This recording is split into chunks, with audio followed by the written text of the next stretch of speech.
Hello everyone and welcome. This is our lecture for week 5. Today we're going to cover two chapters. We're going to focus on breach of contract and we want to find out what is the optimal or efficient breach of contract and how we can design remedies to give us this optimal breach. Now in chapter 5, the difference between chapters 5 and 8, that we're going to start with chapter 5. Here we are just going to assume that the parties are risk neutral. And what that actually means, you can have a look at page 31, which explains that risk neutral parties work with what's known as expected values. So they don't care whether something is certain, $1 is certain, or it is actually a 50% chance of getting $2. So it's the same thing for them because they are risk neutral.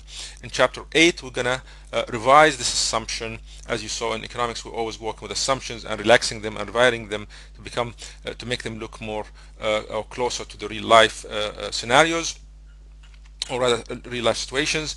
In chapter 8, we're gonna assume that the parties are risk averse, which means that they make a difference and they want to have something certain rather than something that is only probable with certain probabilities. Alright, let's first continue with chapter 5 and the risk neutral assumption, and then we'll get to chapter 8. So we are gonna figure out now how we gonna design contract laws that attempt to fill the gaps in contracts. And basically we want to make sure that we give the parties what they want through these contract laws. So basically we want to make sure that the contract laws we will provide, namely remedies, are gonna be able to provide these parties with the same thing they want. And what do they want? They want to maximize their net benefits. And as you recall, we said that efficiency is simply the difference between benefits and costs, and to maximize net benefits is the same thing as to maximize efficiency. So our remedies, our contract law, will need to maximize efficiency. In other words, it has to provide the optimal outcome for the parties, as if the contract is fully specified, as if they have already looked at this and stipulated for it in their contract. Alright, so we're going to look at 4 designs basically today. The first one is expectation remedy or expectation damages. So this wants to put the injured party, the party who suffered the breach of the contract, in the same position as if the contract had been completed. Okay, so this looks at the value. You want to give the party, the injured party, the full value of the contract as if it has been performed. Reliance, on the other hand, wants to reverse the transaction. Here you want to put this injured party in the position where they get back everything that they have given to the seller. Reliance. Restitution, on the other hand, looks at the benefit. What benefits flew from the buyer to the seller, and we want to give them back to the buyer because the seller has breached the contract. So what we're talking about here basically is something like this. I will see it in the example in a few minutes. An example, for example, of a buyer that goes into a transaction with a seller. Everything's hunky-dory. Then someone else comes in, a second buyer, and goes to the seller and says, I will pay you more, so give this to me. Okay, that kind of story. And here the injured party would be the first buyer, because if the seller says, yes, I will give it to you, the second buyer, that means they have breached the contract they have already signed with the first buyer. So this is the dynamics we want to look at. And the restitution remedy simply says that whatever the first buyer gave to the seller has to be given back to them. Okay. Then there's a fourth design or fourth remedy, liquidated damages, and this is something that we will look at in more detail when we revise our assumption of risk neutral parties, and this is going to come as part of our discussions for chapter 8. So basically here the parties have already stipulated for what should be given to each other in cases of breach, and they have done that in advance. So the court simply would have to decide whether this is something to be enforced or it's more in the nature of a penalty that shouldn't be enforced. Alright, we'll talk about that in our discussion for chapter 8. Now, let's start with this example. We're going to say that there's a simple product, a widget, and we're going to have something, this is the subject of the contract, and we're going to have a seller and a buyer, and we're going to assume that the seller produces this widget for a cost of 150, and that the buyer values this widget by 200. So B1 benefit from getting this product is 200, and the cost to the seller is 150. Now, to use the widget, B1 must make an expenditure of $10 before delivery. Okay, this is their reliance expenditure. So as you can see, the seller is willing to sell the product for anything above its cost, anything above 150, and the buyer is willing to buy the widget for anything below their value minus their expenditure to receive it. So anything between 150 and 190 would qualify as a price for this contract. All right. Now let's assume that we're going to have a second buyer coming in, and they're going to have three values that could be assigned to that they would assign to this widget. These are discrete values, so it could either be 0 or 180 or 250. Okay. Now, again, emphasizing that parties in this chapter are going to be risk neutral, and again refer you to the example on page 31 to explain further what this is. In a nutshell, it means that they care only about the expected value of a risky situation. Now, let's assume first that there's a fully specified contract, Okay, what does that mean? Let's first start with an assumption that there's a price, and the price, as I said, is going to be between 150 and 190. Let's say it's 175. Now, if B2 assigns a value less than B1, this is the fully specified contract. So we're going to put in the contract that if B2 values the widget less than B1, then S delivers the widget to B1. So S's profit in this case is going to be 25, and B1's profit is going to be 15. If B2 then values the widget more than B1, this is again what we're going to specify in our contract, S delivers to B2 but pays 225 to B1. Okay, and again the profits for S and B1 are 50 and 40 respectively. And why you would want to put these provisions this way in the contract is because this is the most efficient outcomes for the breach. And the discussion is again given to you on pages 30 and 31. Okay, so the whole idea here is that we're going to sit down and look at all the contingencies, all the possibilities before we sign the contract. So we're going to design the contract to be fully specified. Okay, as you can imagine, this is sometimes impossible. Even if it's possible, it would be prohibitive in terms of cost. All right, so why is this an efficient contract? It's efficient because it maximizes the total profits, just like we talked about in our previous lectures, and the way we talk about it throughout the whole course.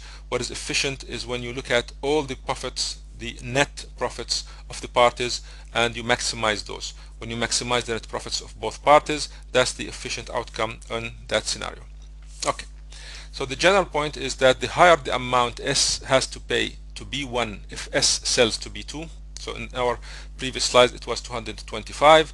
If the higher this is, then the higher the price B1 has to pay to S. And the discussion of why this is the case, it's a minor point, but the discussion is again on pages 32 and 33.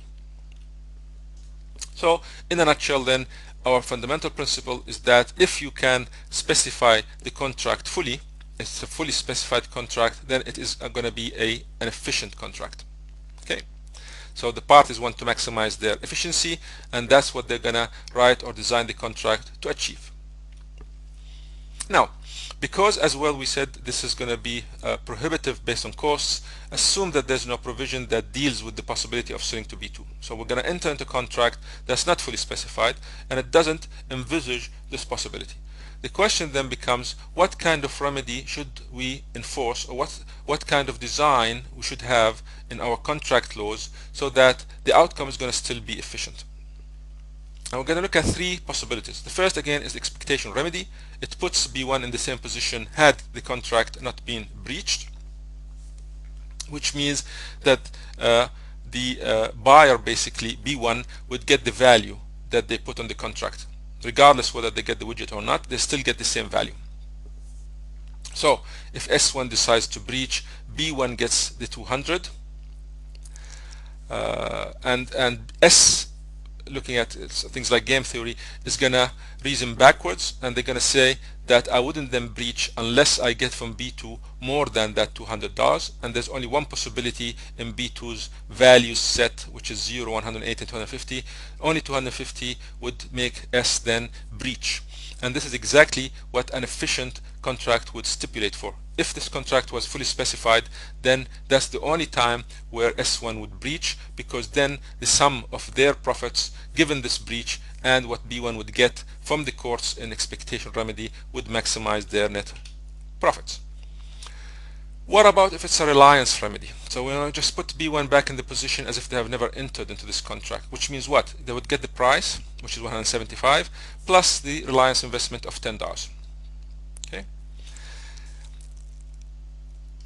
Let's look at this in a different way a little bit. So let's assume now the price is going to be 160. This is just to follow what's in the textbook. It's not necessarily, it's not really necessary, but it's just to specify it in a way that is closer to what we have in the textbook. If you stayed with 175, of course, it's going to complicate things because it's going to be over 180, and that would make it a little bit more complication. So let's assume now the price is 160. Just like it's in the textbook. Again, anything between 150 and 190 would be possible price for the contract, i.e. a price that both parties would agree to. Let's then suppose it's going to be 160. And let's then, under reliance, say that the court is going to award the 160, which is the price, plus the 10, which is the expectation, which is the reliance investment, and that gives you 170.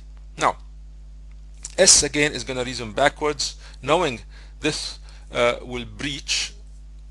So the seller, knowing that the court would award this 170, they would breach only if B2 offers more than 170. And you can see why I wanted to reduce the price from 175 to 160, because now I could talk about 180 as a possible point where B2's value is 180 would be a possible point for breach, meaning that B2 would come to the seller and say, look, I'm going to give you 180 for this widget, don't sell it to B1 and sell it to me. Now B1 said, I'm gonna buy it from you for 160. So B2 is saying, I'm gonna buy it from you for 180. So S is gonna look at this and say, okay, if I give it now to B2, he'll give me 180, but I have to give back 170 to B1, which means I'll still keep a $10 difference, plus of course the 160 I had earlier from B1, which is good for me. So they would go ahead and breach under this price and under these values. So B2 would get the widget only for 180. And as a general rule, always remember this, what's efficient, the efficient outcome always means that you will give the widget to the person that values it the most. Here in our example, B1 values the widget as at 200, but the seller is going to give it to B2 only at 180 when B2's value is 180, which is inefficient. Okay, so this is how you would reason that's inefficient, and this is only one of the values, of course, that B2 has. If it's 0, I think that's commonsensically inefficient, but if it's the higher value, i.e. higher than B1's value, if B2's value is 250 and S gives the widget to B2, then that's efficient. Again, the rule of thumb, because B2's value is higher than the 200. You can work out, of course, the profits yourself and convince yourself that the sum of the profits under each scenario would be higher or maximized or not. All right. Then we have the restitution remedy, the last one, and this is where you would just simply confer back the benefit on B1 that they have given earlier to S, and in this case, of course, the benefit is simply the price. And again, if the price is less than 180, it would be an efficient breach, because again, B2 would be able to give a higher price and entice S to breach at the value point of 180, which is less than the value point of 200 that B1 would be willing, that B1 assigns to the widget. So general conclusion here, the expectation remedy would be the only remedy that creates efficient incentives with respect to breaches of contracts. All right. This is our first part. Now we're going to move to a different calculation. We've looked at the efficiency of breach. Now we want to look at the efficiency of reliance. So what do we mean by that? Let's just vary our example a little bit and say that B1 in this case is going to spend 24 additional dollars in order for them to raise the value of the widget by 30. So previously the value for them was 200, and now they're going to augment that by another 30 bucks by spending an additional $24 in addition to the $10 they have spent earlier. As before, we're going to assume that B2 has values of 0, 180, and 200 assigned to the widget, but now we're going to also assume probabilities that these values are likely at equal probabilities, which means that each one of them is going to have a probability of 1/3. Right? So probability always has to sum to 1, and we're saying that these are discrete values, so you could either have 0 or 180 or 200. So the probabilities then have to be equal to 1, and if they are equal, then it's going to be 1/3, 1/3, and 1/3. We'll see why this is important in a minute. So now we know that there's a benefit of 30 that could accrue to B1 from their investment, but the key point here is that this benefit is uncertain. The cost is certain. You have to pay the 24 bucks, but this benefit that you will get is going to be uncertain because it's going to be in 2 of the 3 possibilities, i.e. when B2's values are 0 or 180, you know that S is not going to give the widget to them because that's not an efficient outcome, right? And because it's not an efficient outcome, they would not give it to them, which means that you would get it, which means that your benefit in that case is going to be certain. But there's only 1/3 chance, 1 in 3, that B2's value is going to be the highest, which is 250, and that is higher than yours. And because it's higher than yours, it would be more efficient for the seller to give the widget to them, i.e. to B2, and that's when your benefit is going to be equal to 0 because you're not going to get the widget. So when we want to calculate the expected benefit, you're going to start with 30 bucks, and you say that benefit is going to accrue in 2 times, when it's 0 value and when it's 180 value to B2.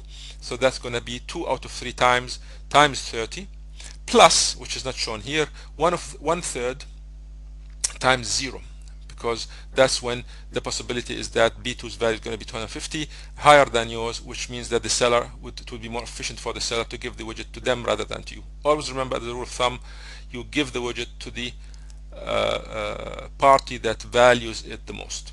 So basically the expected benefit is going to be 20. And why are we looking at expected benefits? Because we assumed in this scenario, in this example in chapter 5, that the parties are risk neutral. So the outcome would be 20 bucks, and of course you'd think of it, I wouldn't spend $24 to get $20. So again, this investment would be inefficient. All right?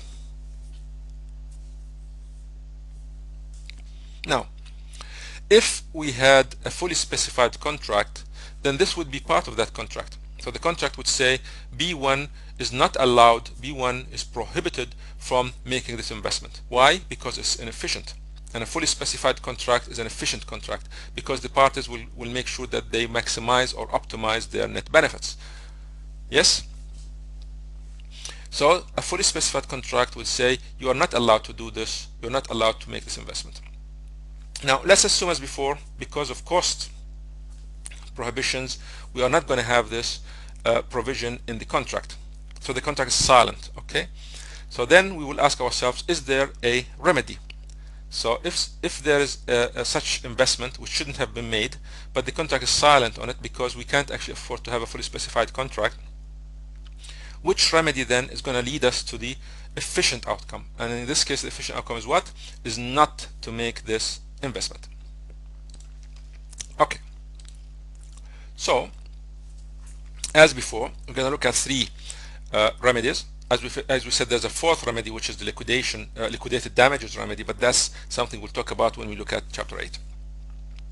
So let's start by looking at the expectation remedy. What would expectation do? We remember that expectation means that you're going to give B1 the value of this contract as if it has been completed. All right. What's the value of the contract now? Previously it was $200, and now because of this inefficient investment, they also put down another 30. So now the total value to them is 230. if the expectation remedy is implemented or enforced, then that means that they would get that 230 with certainty. They would get that value with certainty. Okay, so now it doesn't matter to them. They would go ahead and invest the 24 bucks to get this inefficient outcome of only an expected profit of an expected benefit of 20, as we calculated earlier. And they don't mind, because they know that if there's a breach in this case, they would still get the 230, which is of course inclusive of the $30 that they have put in to make this investment. So now basically their value, their benefit out of this inefficient investment is secured. You have ensured this benefit by the expectation remedy, which is of course inefficient, because this kind of investment shouldn't have been made in the first place, again because the expected benefit is only 20 for an investment of 24. So the expectation remedy is not good, because it will lead to an inefficient outcome. The same inefficient outcome would come from Reliance, because again Reliance is going to give you the contract price plus the Reliance, and the Reliance in this case is what? Well, it's basically the $24 that you have spent plus the $10 from before, which is of course something that will make you invest regardless, because you know that whether I get this widget or not, it doesn't matter, because I will always get my $24 back. In restitution, it's rather the benefit that you have conferred on the seller that you will get back, and in this case of course the investment is going to be risky. Why is that? Here you know that the benefit that you have conferred is going to be an expected benefit, because it might accrue or not depending on the value that B2 assigns to the widget. So we go back to our previous calculation, and you'll find now this investment to 24 attracts a benefit of only $20. And under restitution, you see this calculation and you find that this is a risky investment, and I wouldn't make this investment because it's inefficient. So in this case, B1 will not put in the $24 Reliance. So this is the only time where this inefficient investment is called out, and they wouldn't make it. So in our conclusion, this is the second conclusion, only the restitution remedy induces efficient Reliance investments. So the first conclusion was in relation to efficient breach, where we said that the expectation remedy would be the only efficient remedy, while under efficient Reliance it's only the restitution remedy. All right. What does this also tell us? That in comparison with efficient breach and efficient Reliance, we can say that there's no remedy that's efficient in respect or with respect to both the breach of the contract and the Reliance investment.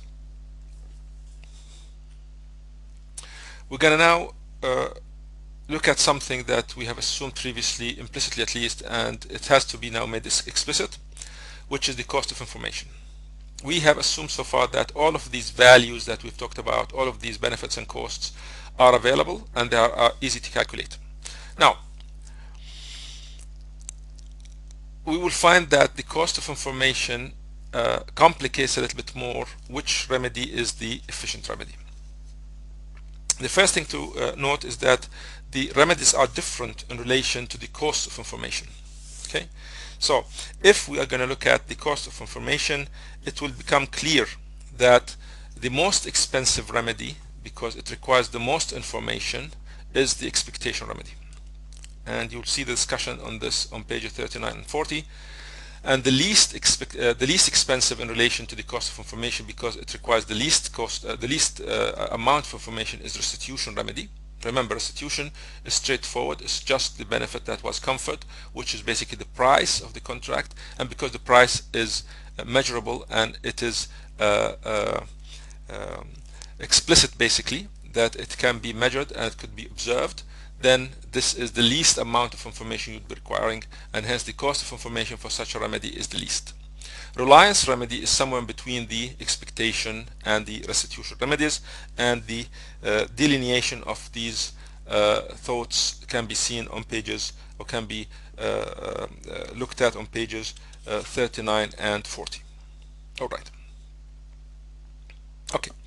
So let's then now switch gears and move to the second chapter, which is chapter 8. Now, as we said, we're going to assume at least one of the parties is risk averse. So we're going to relax the assumption of risk neutrality. So in chapter 8, as we said, we're going to have one of the parties risk averse. So we now assume that B2's values for the widget could either be 0 or 250. We're going to simplify this part of the example so that we can add the complications from risk averse. So basically the breach here is now efficient regardless of the remedy used. And you can see why this is the case, because 0 of course is when you have no value, so that doesn't count. But if you have a value on it, so the only value you'd have would be higher than B1's, which means that a breach will always be efficient, because whenever time you breach, it means that you have breached for the value of 250, and because 250 is greater than 200, this means that the seller is going to be giving the widget to the party with the higher value, which means that it is an efficient breach. Okay. For this chapter 8, we're going to assume again that the parties don't have any insurance. The insurance complications would come in chapter 7, risk bearing and insurance. We'll talk about that later, but for now let's assume there's no private insurance. Okay.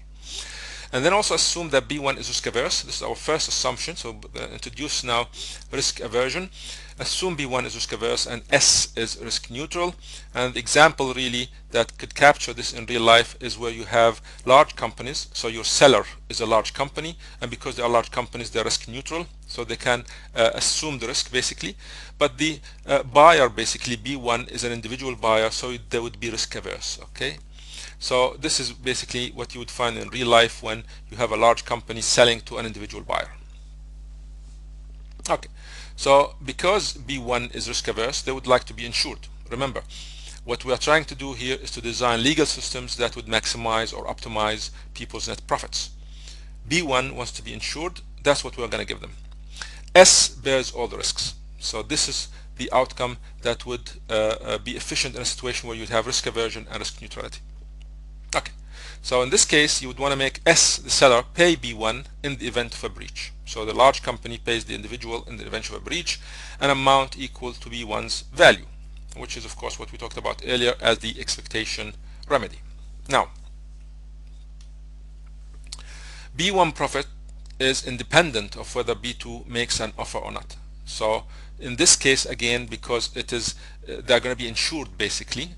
So think of it this way, because this would mean that they are insured even though they are risk averse, or because they are risk averse. Now their profit is independent of whether B2 makes an offer or not. Now S's offer though is dependent on B2's offer. Okay, so idea whether they're going to breach or not.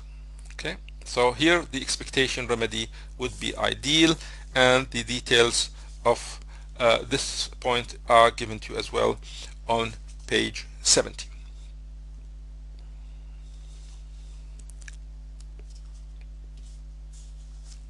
All right.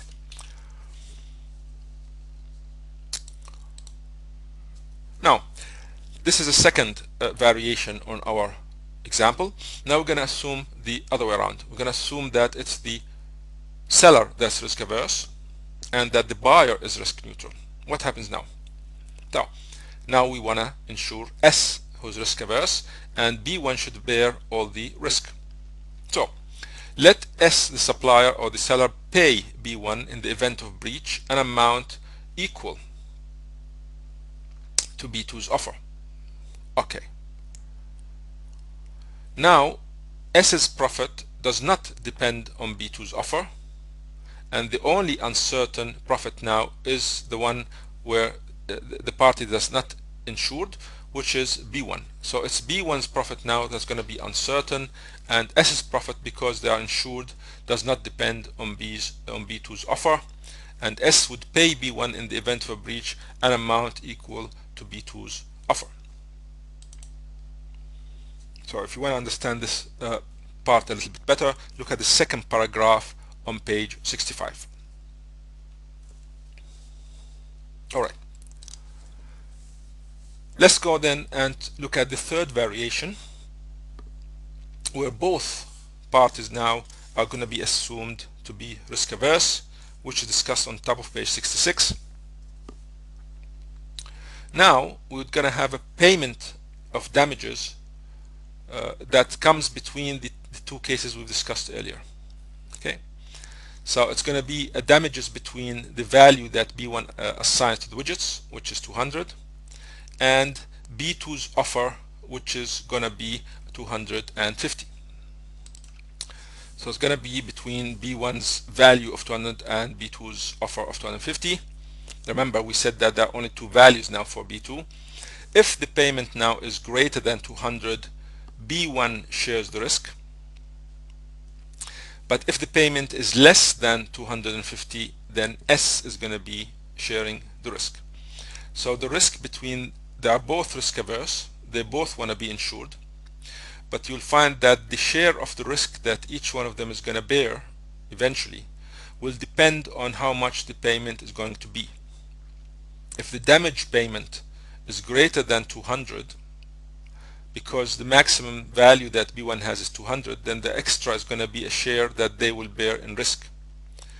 But if the payment is less than 200, if the payment is less than 250, then S is going to bear the share of this risk based on the amount that they're going to receive from B2. So basically, the more risk averse B1, the lower the payment.